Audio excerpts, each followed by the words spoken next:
ಬಂಧುಗಳೇ,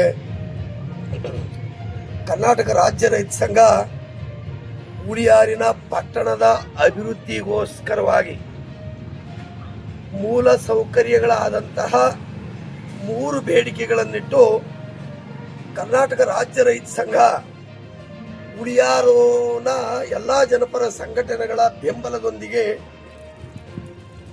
ಅಹೋರಾತ್ರಿ ಚಳುವಳಿಯನ್ನ 3ನೇ ಬಾರಿ ಹಿಡಿದು ಇವತ್ತಿಗೆ 68ನೇ ದಿನಕ್ಕೆ ಕಾಲಿಟ್ಟಂತ ಸಂದರ್ಭದಲ್ಲಿ ಅಧಿಕಾರಿಗಳು ಮತ್ತೆ ರಾಜಕಾರಣಿಗಳು ಈ ಬಗ್ಗೆ ಗಮನ ಹರಿಸದೇ ಇದ್ದ ಕಾರಣ ಏಕ ವ್ಯಕ್ತಿ ಉಪವಾಸ ಸತ್ಯಾಗ್ರಹವನ್ನ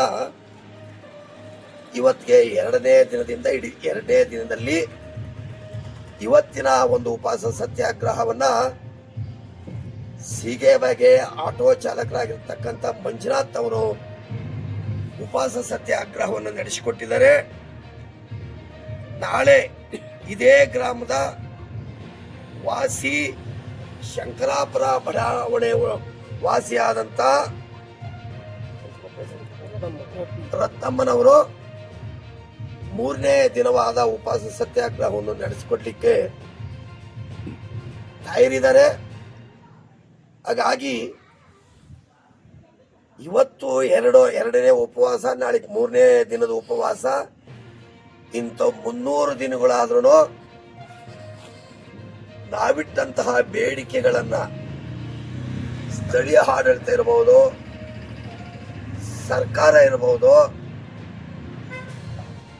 ಬೇಡಿಕೆಗಳನ್ನ ಈಡೇರಿಕೆ ಆಗೋವರೆಗೂ ಇಂಥ 300 ದಿನಗಳಾದ್ರೂ ಸಹ ನಾವು ಹಿಂದಕ್ಕೆ ತೆಗೆಯಲ್ಲ ಅನ್ನತಕ್ಕಂಥ ಖಡಕ್ ನಿರ್ಧಾರವನ್ನ ಕರ್ನಾಟಕ ರಾಜ್ಯ ರೈತ ಸಂಘ ಸರ್ಕಾರ ಮತ್ತೆ ಸ್ಥಳೀಯ ಆಡಳಿತಕ್ಕೆ ಎಚ್ಚರಿಕೆಯನ್ನು ಕೊಡೋದ್ರ ಮುಖಾಂತರ ಇವತ್ತಿನ 2ನೇ ಉಪವಾಸವನ್ನು ಬೆಳಿಗ್ಗೆ 6 ಗಂಟೆಯಿಂದ ಈಗ ಅಲ್ಲಿ 6 ಗಂಟೆ 5 ನಿಮಿಷ ಆಗ್ತೈತೆ. ಇವತ್ತಿನ ದಿನ ಉಪವಾಸ ಕೂತಂತ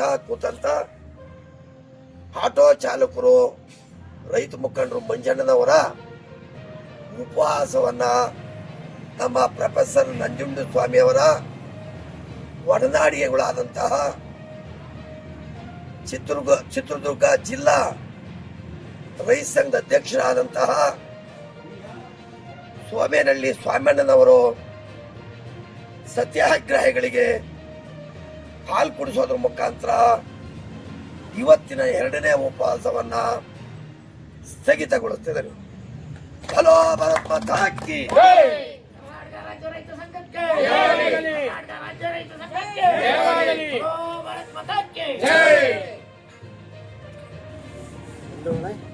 ಎಲ್ಲರಿಗೂ ಕರ್ನಾಟಕ ರಾಜ್ಯ ರೈತ ಸಂಘ ಇವತ್ತಿಗೆ ಯಾರ ಅಭಿವೃದ್ಧಿಗೋಸ್ಕರ ಅಹೋರಾತ್ರಿ ಚಳವಳಿನ ಹಿಡಿದು 68 ದಿನ ಆಗಿದೆ. ಇವತ್ತಿಗೆ ಸರ್ಕಾರ ಇದ್ರ ಬಗ್ಗೆ ಯಾವುದೂ ಗಮನ ಹರಿಸಿಲ್ಲ ಇಲ್ಲ ನಮ್ಮನ್ನು. ಅದರಿಂದ ಏಕವ್ಯಕ್ತಿ ಉಪವಾಸ ಸತ್ಯಾಗ್ರಹ ನಿನ್ನೆಯಿಂದ ನಾವು ಕೈಗೊಂಡಿದ್ದೀವಿ. ಇವತ್ತು 2ನೇ ದಿನ ಆದಂಥ ನಾನು ಸಿಗಬಾಗಿ ವಾಸಿಯಾದಂಥ ಮಂಜುನಾಥ್ ಇವತ್ತು ನೆರವೇರಿಸ್ತಾ ಇದ್ದೀವಿ. ಇದೇ ರೀತಿ ಪ್ರತಿಯೊಬ್ಬರು ದಿನಕ್ಕೊಬ್ಬರು 6ರಿಂದ ಬೆಳಗ್ಗೆ ಸಾಯಂಕಾಲ 6ರವರೆಗೂ ನಾವು ಇದನ್ನು ಕೈಗೊಂಡಿದ್ದೀವಿ, ಅದನ್ನು ನೆರವೇರಿಸ್ತಾ ಇದ್ದೀವಿ. ಇಲ್ಲಿ ಈ ಹುಳಿಯಾರ ಜನಗಳಿಗೋಸ್ಕರ ಜನಗಳ ಅಭಿವೃದ್ಧಿಗೆ ಒಳಿತಿಗಾಗಿ ನಾವು ಈ ಕಾರ್ಯಕ್ರಮ ಮಾಡ್ತಾ ಇದ್ದೀವಿ. ಹಾಗಾಗಿ ಹುಳಿಯಾರಿನ ಜನ ಹೆಚ್ಚಿನ ಸಂಖ್ಯೆಯಲ್ಲಿ ಭಾಗವಹಿಸಿ ನಮ್ಮ ರೈತರ ಸಂಘದವರಿಗೆ ಸಪೋರ್ಟ್ ಮಾಡೋದ್ರ ಮುಖಾಂತರ ಒಂದೊಂದು ದಿನ ಉಪವಾಸ ಸತ್ಯಾಗ್ರಹನ ಕೈಗೊಳ್ತಾ ಇದ್ದೀವಿ. ಅದ್ರ ಮೂಲಕ ತಾವುಗಳು ಬಂದು ಇದು ಭಾಗವಹಿಸಿ ನಮಗೆ ಒಳ್ಳೇದು ಮಾಡಬೇಕು ಅಂತ ಕೇಳ್ಕೊಂತೀವಿ. ಹುಳಿಯಾರು ಪಟ್ಟಣದಲ್ಲಿ ಇವತ್ತಿಗೆ 68ನೇ ದಿವಸದ ಒಂದು ಚಳವಳಿ ನಮ್ಮ ರೈತ ಸಂಘದ್ದು. ಈಗಾಗಲೇ ನಾನು ಒಂದು 2 ಸಾರಿ ಇಲ್ಲಿ ಬಂದೋಗಿದ್ದೀನಿ. ನಾನು ಸುಮಾರು 70ನೇ ಸಾಲಿನಿಂದಲೂ ರೈತ ಹೋರಾಟದಲ್ಲಿ ಪಾಲ್ಗೊಂಡು ಅನೇಕ ಚಳವಳಿಗಳಲ್ಲಿ ನಮ್ಮ ನಂಜುಂಡಸ್ವಾಮಿ ಅವರ ಜೊತೆಯಲ್ಲಿ ಒಡನಾಟದಲ್ಲಿ ಭಾಳಷ್ಟು ಚಳವಳಿ, ಹರಿಯಾಣ ಇರ್ಬೋದು, ಪಂಜಾಬ್ ಇರ್ಬೋದು, ಡೆಲ್ಲಿ ಇರ್ಬೋದು, ಅನೇಕ ಕಡೆ ಚಳವಳಿಯನ್ನು ಮಾಡಿ ಹೋರಾಟ ಮಾಡಿದ್ದೀವಿ.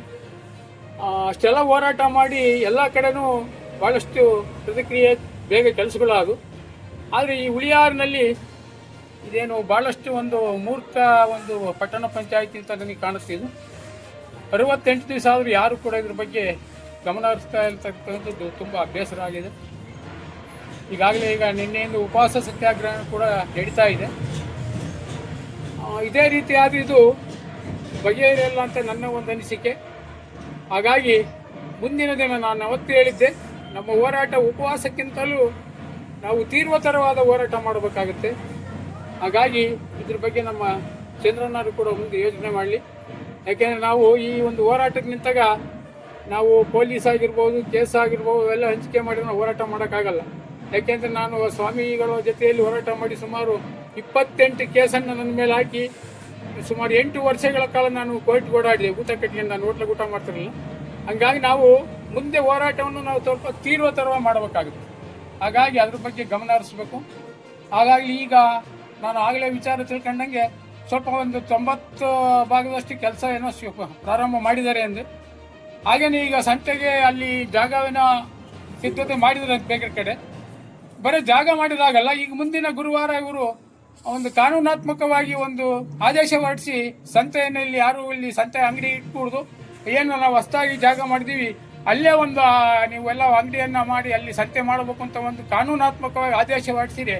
ಇವರು ನಾಳೆನೇ ಒಂದು ಆದೇಶ ಹೊರಡಿಸಿ ಅದ್ರದ್ದೊಂದು ನಮಗೆ ಆದೇಶದ್ದೊಂದು ನಮ್ಮ ಕಡೆ ಕಾಪಿ ಕಳಿಸಿದ್ರೆ ನಿಜವಾಗ್ಲೂ ಕೂಡ ನಾವು ನಮ್ಮ ಚಳವಳಿಯನ್ನು ಖಂಡಿತವಾಗೂ ನಾಳೆ ನಾವು ಹಿಂದಕ್ಕೆ ತಗೊಳಕ್ಕೆ ತಯಾರಿದ್ದೀವಿ. ಆಗಲಿಲ್ಲ ಅಂದರೆ ಮುಂದಿನ ಹೋರಾಟಗಳು ನಮ್ಮದು ತೀವ್ರತರ ಆಗುತ್ತೆ. ಆಮೇಲೆ ಏನಾದರೂ ಇದರಿಂದ ಒಂದು ಅನಾಹುತ ಏನಾರು ಆದ್ರಿಂದ ನಾವು ಸಂಘದವರು ಇದಕ್ಕೆ ಜವಾಬ್ದಾರರಲ್ಲ. ಯಾಕೆಂದರೆ ಈಗಾಗಲೇ ನಾವು ವಿಚಾರವನ್ನು ತಿಳಿಸಿರ್ತೀವಿ. ಹಾಗಾಗಿ ಮುಂದಿನ ಒಂದು ಯೋಜನೆ ಬಗ್ಗೆ ಎಚ್ಚೆತ್ಕೊಂಡು ಇಲ್ಲಿನ ಒಂದು ತಾಲ್ಲೂಕಿನ ಒಂದು ಆಡಳಿತ ಅಧಿಕಾರಿ ಇರ್ಬೋದು, ಇಲ್ಲ ತಾಲ್ಲೂಕಿನ ಒಂದು ಸದಸ್ಯರು ಇರ್ಬೋದು, ಯೋಚನೆ ಮಾಡಿ ಕಾರ್ಯವನ್ನು ಮಾಡಬೇಕು ಅಂತ ಹೇಳ್ತಾ, ಏನಿವತ್ತು ನಿನ್ನೆಯಿಂದ ಉಪವಾಸ ಕೂತಿದ್ದಾರೆ ಇಲ್ಲಿ. ಇವತ್ತು 2ನೇ ದಿವಸ ನಮ್ಮ ಸಿಗೇಬಗೆ ಮಂಜುನಾಥ್ ಅವರು ಸ್ವಪ್ರೇರಣೆಯಿಂದ ಉಪವಾಸವನ್ನು ಮಾಡ್ತಾ ಇದ್ದಾರೆ. ಹಾಗೆಯೇ ಮುಂದೆ ಕೂಡ ಎಲ್ಲರೂ ಬಂದು ಸ್ವಯಂ ಪ್ರೇರಣೆಯಿಂದ ಉಪವಾಸ ಮಾಡ್ಕೊಂಡು ಹೋಗಬೇಕು. ಹಾಗೆಯೇ ನಾವು ಕೂಡ ಒಂದು ದಿವಸ ತಾಲೂಕಿನ ಹೊಸದುರ್ಗ ತಾಲೂಕಿನ ನಾವು ಒಂದು ದಿವಸ ಬಂದು ಇಲ್ಲಿ ಖಂಡಿತ ಇದರಲ್ಲಿ ಭಾಗವಹಿಸ್ತೀವಿ. ನಾವು ಉಪವಾಸನೂ ಕೂಡ ಇಲ್ಲೊಂದು ದಿವಸ ಕೂರಕ್ಕೊಂದು ನಾವು ಕಾರ್ಯಕ್ರಮವನ್ನು ಹಾಕ್ಯಂತಿದ್ದೀವಿ. ಆದರೆ ಆ ಮಟ್ಟಕ್ಕೆ ಹೋಗಬಾರ್ದು. ಬೇರೆ ಬೇರೆ ಕಡೆಯಿಂದ ನಮ್ಮ ಸಂಘಟನೆಗಳೆಲ್ಲ ಬಂದರೆ ನಿಜವಾಗ್ಲೂ ಕೂಡ ಇಲ್ಲಿ ಅನಾಹುತ ಆಗುತ್ತೆ. ಅದಕ್ಕೆ ಅವಕಾಶ ಕೊಡಬಾರ್ದು ಅಂತ ನಾನು ಕೇಳ್ಕೊಂತ ಇವತ್ತಿನ ಒಂದು ಉಪವಾಸವನ್ನು ನಾನು ತೆರವುಗೊಳಿಸಿ ಇವರಿಗೆ ಉಪವಾಸವನ್ನು ಮುಗಿಸ್ತಾ ಇದ್ದೀನಿ.